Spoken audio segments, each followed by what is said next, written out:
Boa noite, tudo bem? Então, continuando a aula que nós vimos anteriormente sobre a articulação temporomandibular, ATM, continuaremos hoje com a anatomia das articulações cervicais especiais. E essas envolvem o atlas e o axis, denominadas respectivamente de atlantoaxial mediana e atlantoaxiais laterais. Prosseguiremos em seguida com algumas comentando sobre as intervertebrais, que é do tipo sínfise entre os corpos das vértebras, e finalizaremos na próxima aula com o ombro.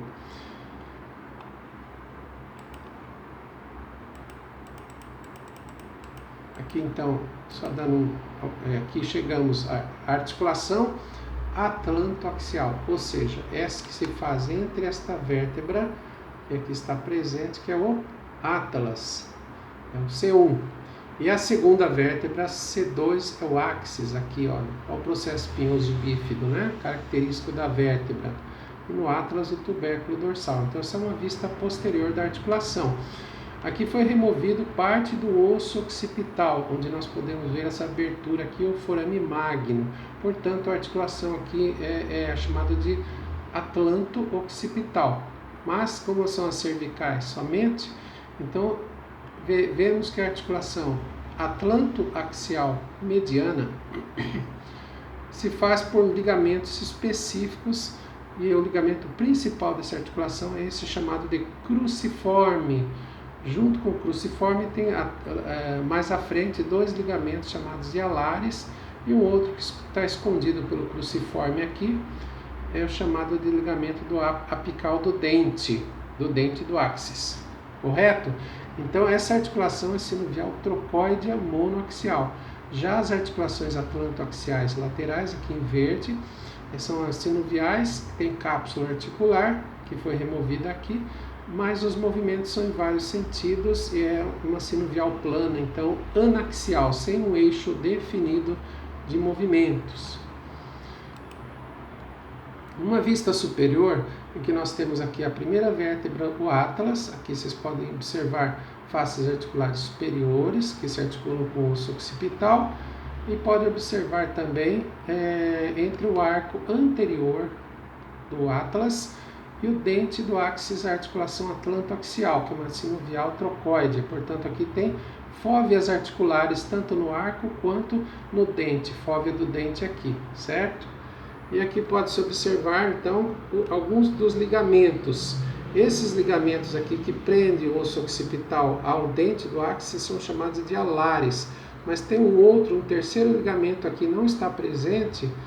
Aqui também podemos ver esses ligamentos alares. E um outro ligamento que não está presente nesta vista, que é o ligamento apical do dente, que também se fixa ao osso occipital e se insere nesse dente do axis.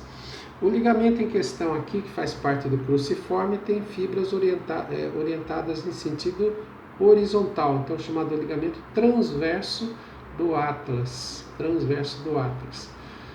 É possível ver aqui o forame vertebral dessa vértebra, né, que é o atlas, e por esse forame vertebral, logicamente, estaria ocupado pela medula espinal. Isso é uma condição clínica importante, porque junto com a medula também tem membranas que nós vamos estudar na neuroanatomia. E uma fratura de dente do axis pode levar, por exemplo, à lesão da medula espinal que não está ocupando, mas é que normalmente ocupa esse canal, o canal vertebral nesse nível também. Então é uma condição clínica importante o estudo desse ligamento do dente do axis, que pode se fraturar em situações, por exemplo, de enforcamento. Aqui, ó, a articulação entre corpos de vértebras intervertebrais, que são do tipo fibrosa, do tipo cartilagínea, né?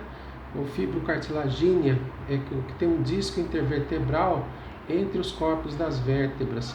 E aqui se nota que essas vértebras são mantidas unidas por um ligamento aqui, que vê apenas duas vértebras e o seu ligamento longitudinal anterior, que percorre toda a extensão da coluna vertebral, inclusive iniciando-se a partir do forame magno, da margem anterior do forame magno e se dirigindo inferiormente até a última vértebra sacral, percorrendo por fora. Então, todas as vértebras, inclusive a coxígea também.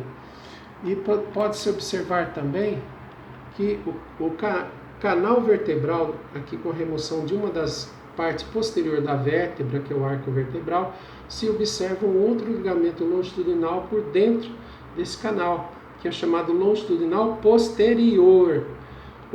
Aqui ao nível de duas vértebras lombares, por exemplo, que aparece aqui em cima também.